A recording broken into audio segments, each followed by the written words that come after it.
Alright everyone, as the authoritarian dregs of the last paradigm continue to overstretch and make themselves look foolish to any rational, sane, thinking human being, Walmart, in all of its corporate moralism, because Walmart is really known for, like, protecting people, and it doesn't like abuse, and it's totally not a multi-billion-dollar squeeze them till they're dry corporate fuck firm that like uses slave labor overseas. That's totally not the case. They're so wonderful and moral. They've decided that at their checkout counters, because they're arbiters of wisdom and morality, they're banning Cosmopolitan Magazine for, like, you know, being sexist and stuff. Now, this is exactly like when a bunch of corporations, like music stores and shit, back in the 2000s, they're like, oh, we're not going to be selling the latest Eminem CD because it's degrading to people. It says fuck, or it uses the N-word or something. We're not comfortable with his message of, hey, Bush is an asshole. So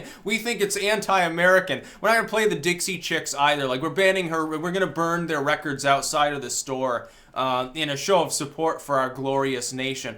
We've seen this sort of moral panic before. This is just a sub-component of the larger context of paradigm shift. Again, we've had it before.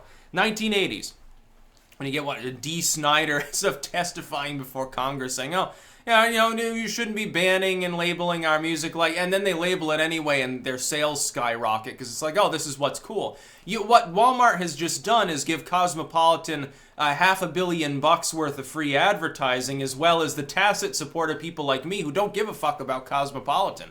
Never read it, don't even really know what it's about. I guess it's like modeling or like women's tips or health, or I don't know exactly.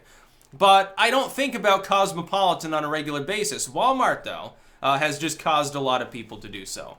Maybe now other stores will do the same thing, and Cosmo will become much more efficient. What they should do is go paperless. Like, instead of having a real magazine, which is like antiquated technology, this one, just go online only. It's way more efficient. All the people that work for you should just have YouTube channels linked into a sort of syndicated stream or something.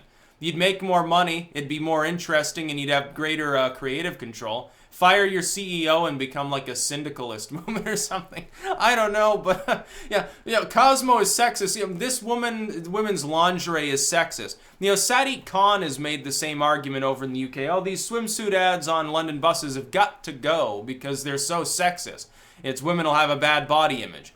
So essentially, he's forcing them to cover up, you know, as though it doesn't have any overlap in maybe other communities in the UK, cover up these ads because they're like a dirty secret. Like, women shouldn't show off their curves. It's degenerated or something. And that's really what it boils down to.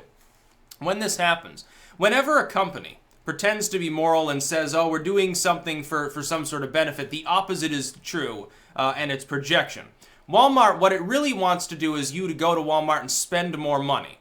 And it really wants to get Cosmo off of their shelves because it wants to change their branding image. It's just a ploy to make more sales. It's just nobody, I doubt that any individual complained about the fact that Cosmo was in their checkout lines. I doubt that a single person in the entire United States complained about this.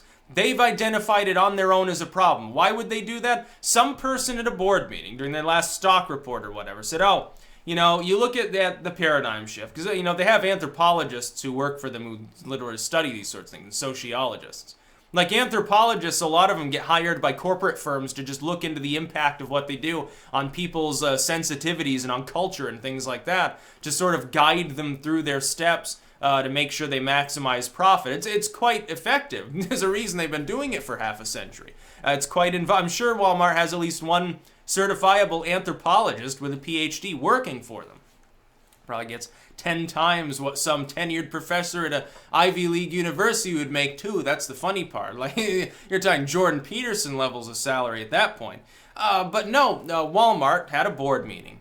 And some individual there said, hey, you know what'd be a good PR move? You know, with the Me Too stuff and women's rights and you know, not shaming people. You know, somehow showing women in lingerie and giving them like relationship tips is degrading to them. Now, as far as I know, very, very few actual females care about this issue, but it increases their public image, including among people who virtue signal. Virtue signaling is very important within a corporate structure. Within corporate advertisements, the way that a store is laid out is literally to fuck with your mind, by the way. Did you know that? There's a reason why the candy's in the checkout aisle. It's that last sort of compulsion. The person who's been very restrained in budgeting. They've only bought the food that they intend to buy, but then they're like, is that 50 cents really going to make or break my bank account? I've got all this like lettuce, it's health food and stuff. I'm going to get the Hershey bar. Something like, or here, I'm feeling a little tired, after walking around the fucking store for an hour. I think I'll grab this Red Bull from the cooler on my way through. Or, hey, this is going to be a long wait. I'm going to read through this magazine. The magazines are there because the idea is once you pick it up and start reading it, you'll just put it on, without even thinking, you'll put it on the belt.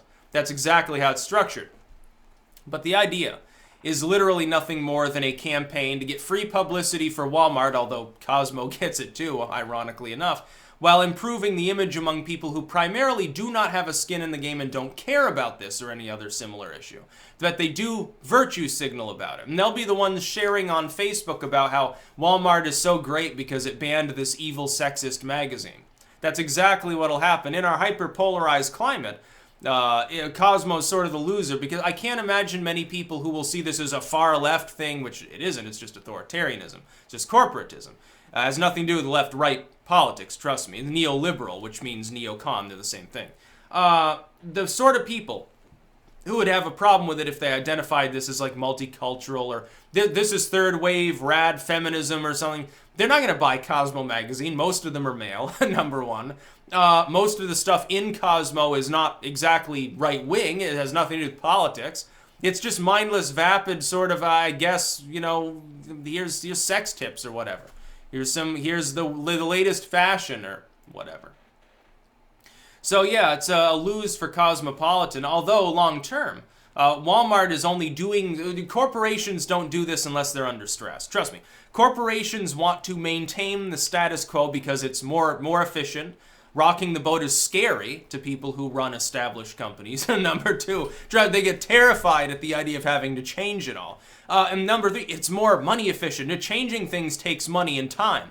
Simply coordinating that takes money. These people, they squeeze every last penny that they can possibly do. That's why Walmart buys stuff that's imported, it's made with slave labor from factories in China where they have suicide nets set up on the upper floors. There's a reason for all of these things. There's a reason for it. They want to maximize profit. It's not because they're a moral company. They're not trying to be virtuous. They're trying to get word out that they still exist because obviously they looked at their reports and probably figured they lost money or something because of the online sales revolution. Walmart is being hammered by Amazon. And so they have a problem. And so they decided to get some free advertising. By the way, as an aside, I wish Trump would go after the censorship of big tech and leave Amazon alone. Amazon, at this point, whether you like it or not, is the least censored big tech firm. Of all of the bigger tech firms of this prior generation, the millennial era big tech, they are the least censored. They don't really care. If your book says fucking it, they don't really care about that fact. Microsoft apparently does. If you're sharing it with the public, they're even going to ban you from using Office if you're storing stuff on the cloud that's inappropriate or offensive, which is so vague. It doesn't even matter. Like, there's no actual definition to it. It's whatever. It's in the eye of the beholder, I suppose. Or in the ears of the beholder if it's verbal.